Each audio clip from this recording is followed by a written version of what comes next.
This week on Africa Weekly, we witness some painful goodbyes as children who fled fighting in Ivory Coast leave their Liberian caretaker families to finally go home.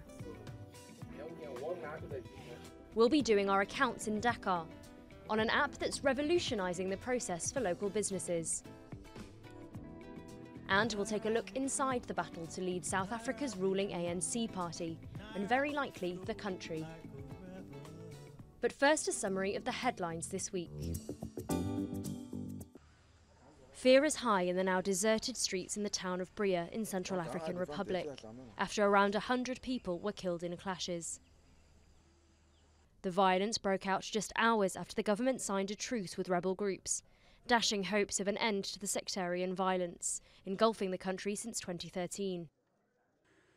The already bloody situation in CAR has taken a turn for the worse, because of growing splits within the warring Christian anti-Balaka militias and mainly Muslim ex-Seleka rebels. Jihadists crying Allahu Akbar stormed a tourist resort popular with foreigners on the edge of the Malian capital Bamako on Sunday. 3 foreigners and a Malian civilian and soldier were killed in the assault. A group with links to Al-Qaeda has claimed the attack, saying they targeted a site of debauchery. Somalia's capital has been rocked by 2 car bombings this week. On Tuesday, Shabab militants drove a minibus packed with explosives into local government offices, killing 10 and wounding 9. Just 2 days later, 5 people were killed when a booby-trapped car rammed into the wall of a police station.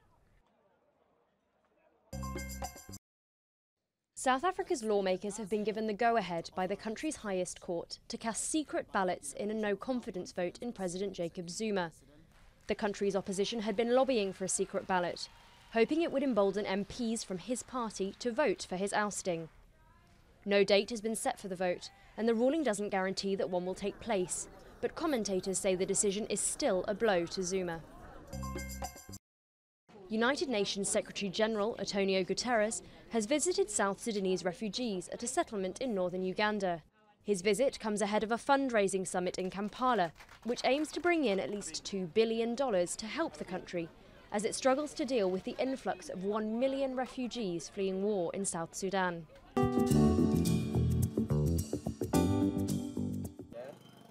Emotions run high as 10-year-old Solomon and 6-year-old Estelle prepare to leave their caretaker family in Liberia. These children are leaving their guardians in Ban refugee camp to be reunited with their father in the Ivory Coast. It's a heartbreaking time for both the children and their caretaker parents. Today my heart is hurting, to tell you the truth. I'm not feeling good at all, because I love these children.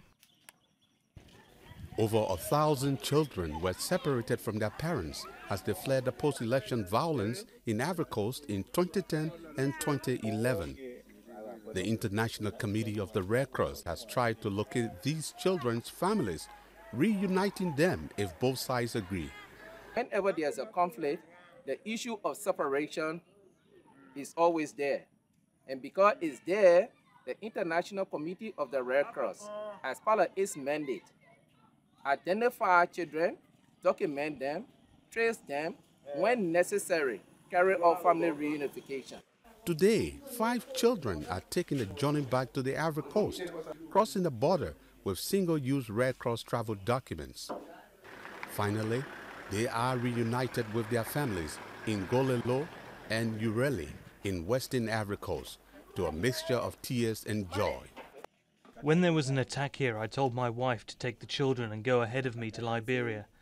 After I crossed, I started looking for them. I searched in almost all the refugee camps, but I didn't find them. I was told that they had returned to Côte d'Ivoire. When I came back here, they were nowhere.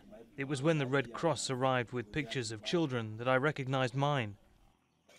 Now back home, these children will settle into an old life that neither can remember, getting to know their family after 6 years of separation. Okay, finish now.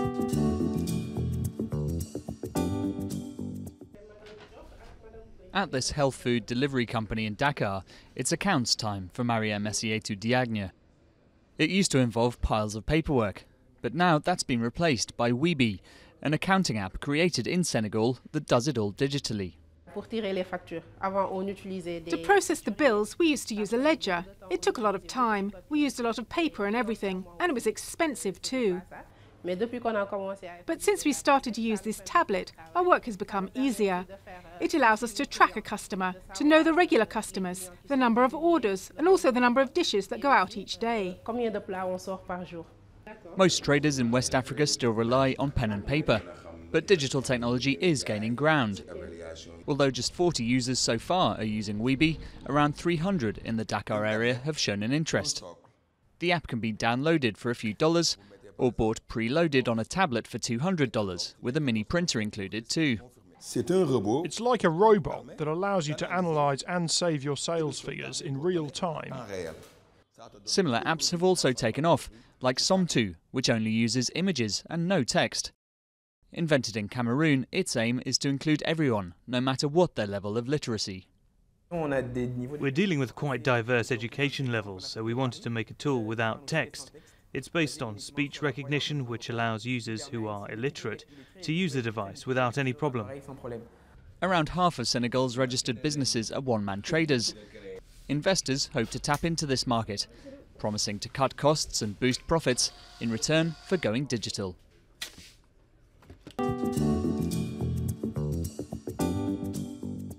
The race to succeed the controversial president of South Africa's ruling party is unofficially underway. Deputy President Cyril Ramaphosa and former chairwoman of the African Union Commission, Nkosazana Dlamini-Zuma, are considered the frontrunners. And whoever becomes president of the party will likely become president of the country. But it's a difficult time for the ANC, with growing civil unrest and public demands for Zuma to step down. In last year's local elections, the party suffered its worst election result since 1994. We've lost Nelson Mandela Bay.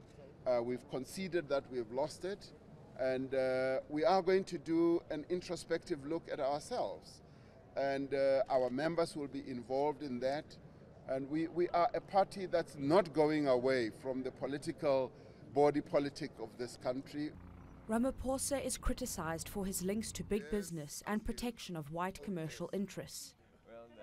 At a game auction in Limpopo province, he reassured white game farmers of their right to protect their land, despite the ANC's calls for economic redistribution in favor of blacks. So what I can say to you, continue investing in your farms, in your land, because the Constitution is there as a black and white document to guarantee the rights of all of us. Zuma's been highly contentious throughout his term in office, facing allegations of corruption and state capture.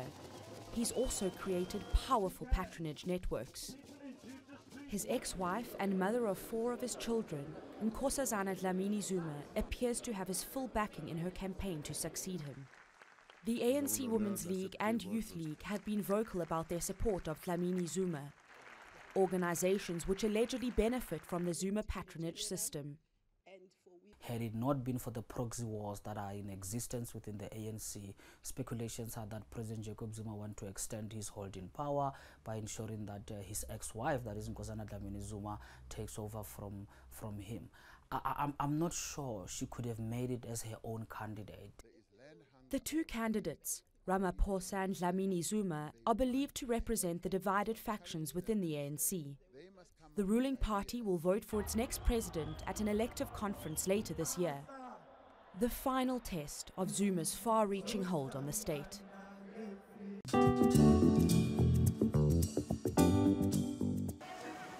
46 surfers from 18 countries took to the waves in Ghana for International Surfing Day.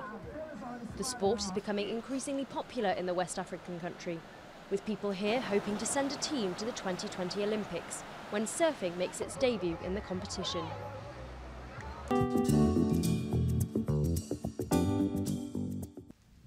Join us next week when we'll be visiting Nigeria's black beaches.